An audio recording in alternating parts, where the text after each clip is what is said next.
Hello. Welcome again to the Jane Reports. Boy, is it amazing what a smile can hide. I look like I'm in jail or prison or something today. I am having a weird day. That's my dog. I'm sitting on the porch of my current and soon to be last apartment for the time being. It's a really weird day.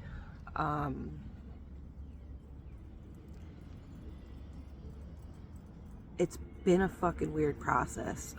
Since I went on the trip and came back, it's like my Vanlife trip really changed everything about the way I want to live life completely. And notice I'm saying I want to live life. I want to live life. I do. It's like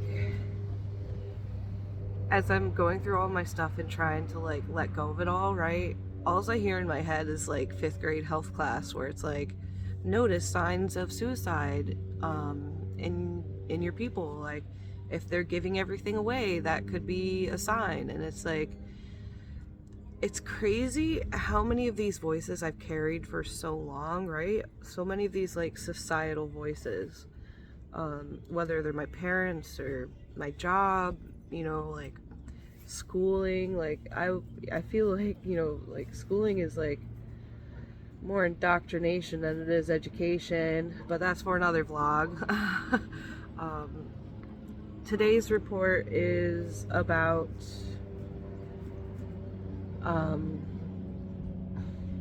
my mess. Like the mess of me. I am an absolute fucking disaster in my own rights. Like, why do I have piles of grass on my porch? I don't know, because I thought I was doing a fun art project with them one day. And I made a cute little vase and I brought it to my studio, and then when my studio got moved around by my friend who took over, it gets like shoved up in a corner in a really awkward spot, and it's just, I don't know. There's so many things that are different now that I don't know how to begin to explain. I'm at this point of minimalizing, absolutely minimalizing. And it feels freeing, but there's also that thought of like, gosh, in 6 months from now, am I going to regret or something? And it's a very peculiar balance, feeling like I have this mind power, this strength, this will to like not have attachments to any singular object anymore, and I think it's honestly a big part of my grief and my healing. It's like, for instance, my partner who passed away, gosh, almost fucking go on, well into the 3rd year. The 3rd year mark happened, going into the 4th year. It's wild. It's crazy how like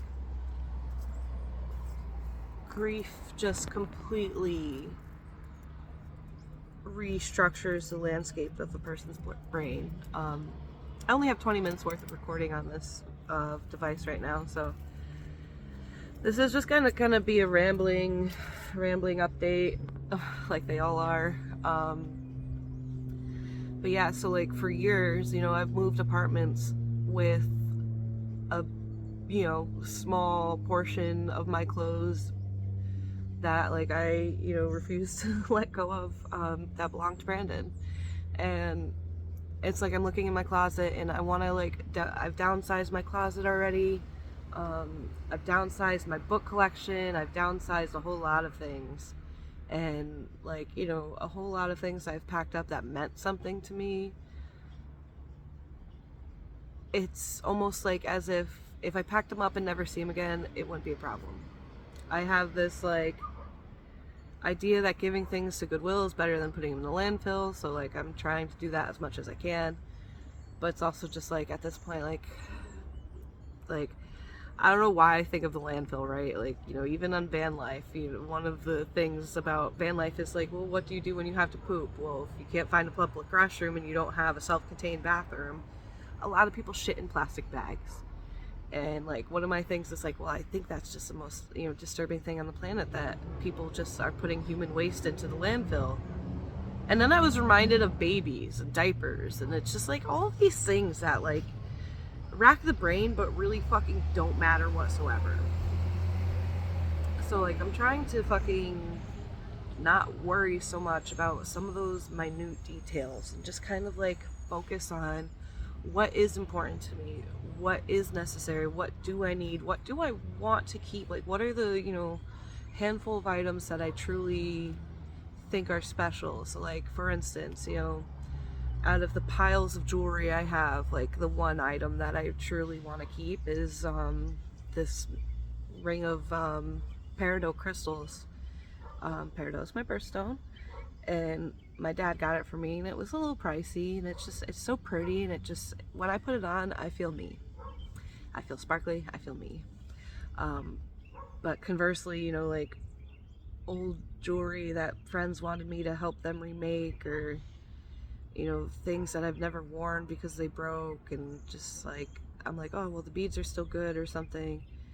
Um, there's definitely a history or like a trend of like, you know, people being hoarders in my family. You know, as a lot of people in the world, you know, you hold on to things, right? Things give us value, meaning, or whatever. I don't fucking know. Fulfillment. I look around and I see things and I get stressed. And I've been like in such a fucking weird spot since I got back on the trip. Um, because I don't have my next apartment, right? Like every other time I've moved, I've had another apartment to move into. Um, you know, I have studios, right? I have studio spaces, like artist studios, workspaces. And I have a boyfriend's house, and like I've got friends and stuff, and like I've got family houses and stuff. But it's this whole thought of like, well, if I put things there, when am I ever even gonna bother coming back for them? Will I miss them? I don't know. I don't think so. So it's like minimalizing is weird. And like you know, things that I've carried on like apartment to apartment to apartment with me that I just no longer like have a desire to hold on to anymore. Like, so case in point, just randomly on a shelf I found like 3 IDs, right? 3 old IDs, one from college and 2 from a school that I worked at after college. And you know, you have to have your picture day picture, and like one things that I love about me, and that a lot of people, you know, tend to enjoy about me, I guess, is my smile. I know how to put on a good smile. I love my smile. My smile makes me happy. My smile is my happy. Um, but it's really interesting for me to look at those 3, you know, industrious educational, you know, industry identification pieces, and just like really truly realizing like what all of those smiles were hiding, right? Like, you know, the first one, my college ID, I was so red-faced. It was funny. It was like such a hot day in August, moving into school and going to get your picture taken, and it's just like that smile was full of like excitement for the unknown, right? I had no idea what college was going to be like. I had no idea what anything past that next minute was going to be like. I had freedom for the first time in my life. I was so fucking, well, I don't want to dramatize it, but like I was pretty locked down as a kid. After age 14 to age 17, I didn't turn 18 until practically 2 weeks before I went to college. So like, you know, I didn't have that whole thing living at home. Well, I'm 18. It's like, no, you're a minor and you're under my protection. And you're going to be protected the way I feel is the best, even if it's damaging. But I'll never fucking own up to that. The voice of my father. Um, and it's just, it's really bizarre seeing like how the smile changed over the years, right? Because the next two were from when I had a job outside of college and I was in probably the biggest depression of my life. And it's like, sure, the smiles look bright, they look happy, I'm well dressed, I'm, there, I'm present. But I was so not there as a person. I was not there at all. Not there at all. And it's crazy, like, realizing that you had no idea who you were. Like, as much as I thought I was so self certain and assured, and like knew who I was, what I wanted, how I was gonna get it, how I was gonna get there.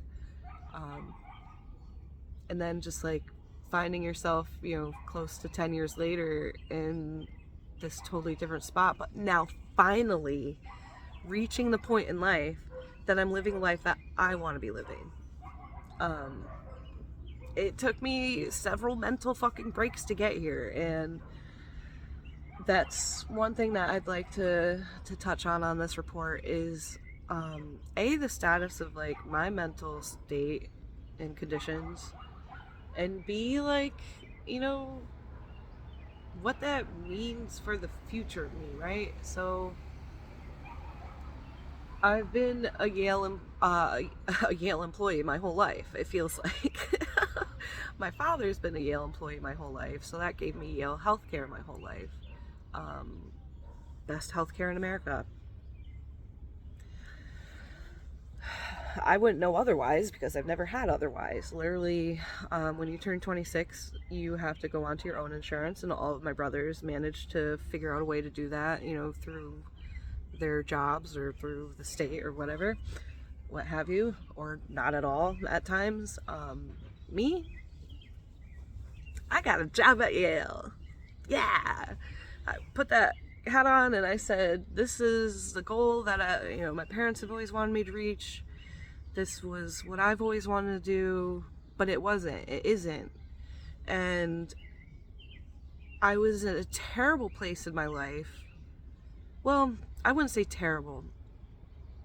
I was lost. I was absolutely fucking Yale was, it was a beacon. It was like, it was the next goalpost, right? It was the next mile marker, the next exit off the highway. Like, that was the destination for me at that time, right? I was living in New Haven. I was living with Brandon. I got the New Haven address.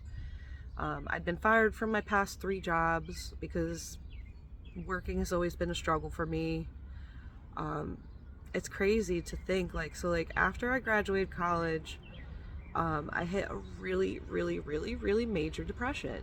It took me 6 months to get out of my bedroom.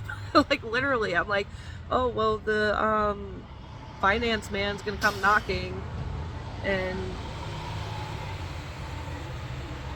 start wanting his money back. So, like, I have to get a job so I can pay back for the schooling that I did. And it was like, it's such a fucking ass backwards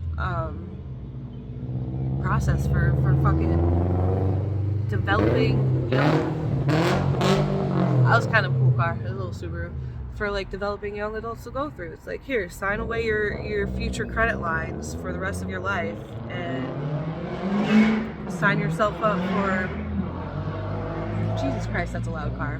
It's like, sign yourself up for modern day indentured, servitude, so that you have education, you have knowledge, you can, get a job that will give you clothes and food and a house, and you could live in your perfect little cardboard box and be a battery for the universe. And it's not a place that I've ever felt right in. I don't know how to explain that. I don't know how to explain that. Houses have always kind of seemed like weird to me. Like, obviously I understand the need for shelter from the weather and protection and, a place to lay your head, but like everything else from it, and a place to eat and get clean and stuff, like I get those basic human needs, but everything about houses onward from there, like, you're literally just sitting in a box all day, looking at a screen probably that's showing you the rest of the world. And it's funny because there's times on my drive where, like, I was like, oh, this is cool, but literally would it be any different if I was just watching the YouTube video from my couch at home? And the answer is yes. The answer absolutely is yes. I don't want to be in a house anymore. So much yes. I kind of intend to go back on the road.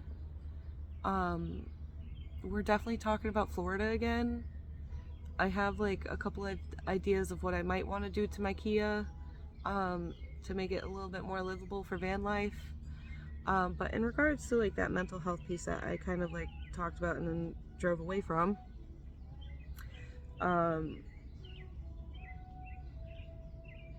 I'm I've never been diagnosed properly. I slapped with general anxiety and depression at like age fucking 15 maybe, you know, and never really evaluated for anything else. I'm now 29 full years old, and for at least the past 6 months I've actively been trying to seek medical professional help and get a diagnosis and maybe even medication management. But to me, what that means is signing myself up to be on that program of, okay, well, now I need this care, right? So it's like, you know, there's parts of me that I understand are not as functional as other individuals, right? I have my own systems, I have my own ways of doing things. I have my own ways of handling my emotions, of fucking remembering to do what I need to do. I have my own systems. And for me to stay at a job just so that I could potentially receive healthcare that might mitigate some of those systems and make it easier or something, it just doesn't make a whole lot of sense. And it's just like, I cannot fucking imagine going back to work the same way I was at this point. So it's like, all right, well, Becca, what are you going to do for work? Well, I mean, I've DoorDashed before, I've done Uber driver before, I'm signed up on a couple dog walking apps. Obviously, you know, you have to work to earn money, but I'm at a point in my life where, like, I'm going to minimize expenses, right? Like, you know, there was a wild time in my life where I had this apartment, I'm paying for this whole apartment by myself. Then I opened up a photo studio that was supposed to be like a members only kind of club lounge, and it's still kind of operating, but I've also kind of really lost touch with it and lost desire of wanting to do it. I have another studio space that I'm partnered with somebody with, and it's just like, well, what the fuck is all of this for? It's hard sometimes, like when certain, you know, presenting parts of my brain just disappear, and I'm like, where'd you go? Why did that Becca want to do this? Like, why did we sign up for this again? What was the plan? There wasn't a plan, was there? No, there was not. There's never been a fucking plan. Jesus Christ, the only plan that, like,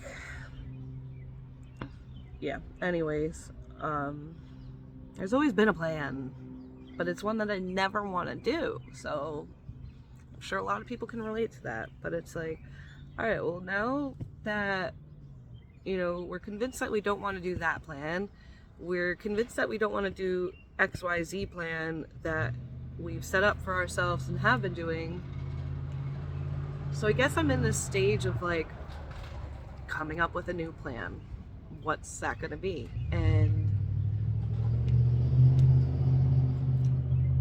it's very much a time will tell thing.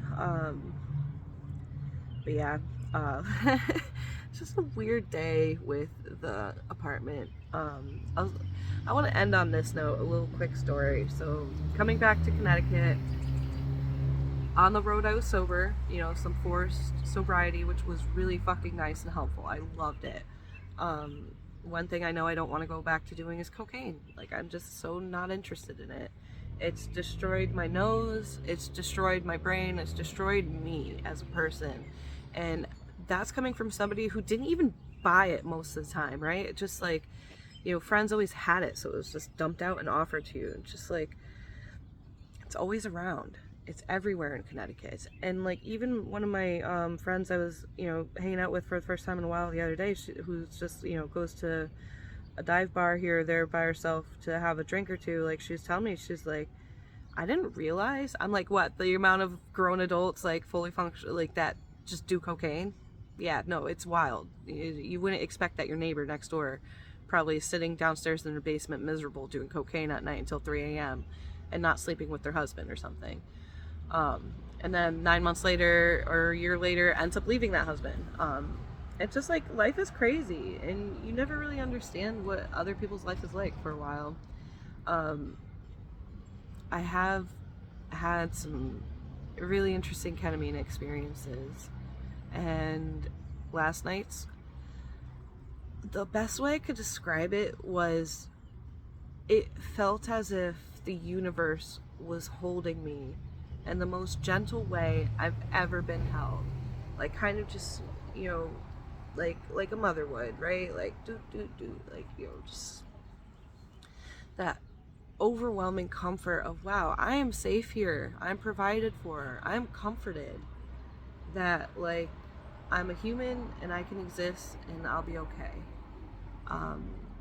And waking up to that same feeling, it's interesting how it carries over. I'm definitely a supporter of, ketamine trials, but street drugs, not for the faint of heart. On that note, I have about 20 seconds left and so many clothes to sort through to give to Goodwill. Check back again to see where this report goes next.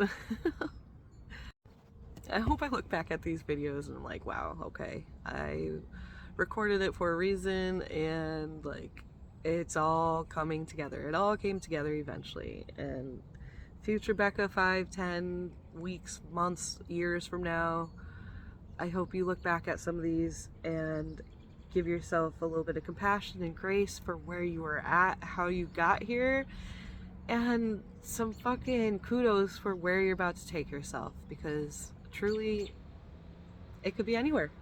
I want it to be everywhere. I want to go everywhere. I want to do everything. I want to get my body healthy. I want to get my mind at least like in a state that makes sense 9 times out of 10, and that one time that doesn't make sense goes away, quicker than it used to. Vlogs are fucking weird.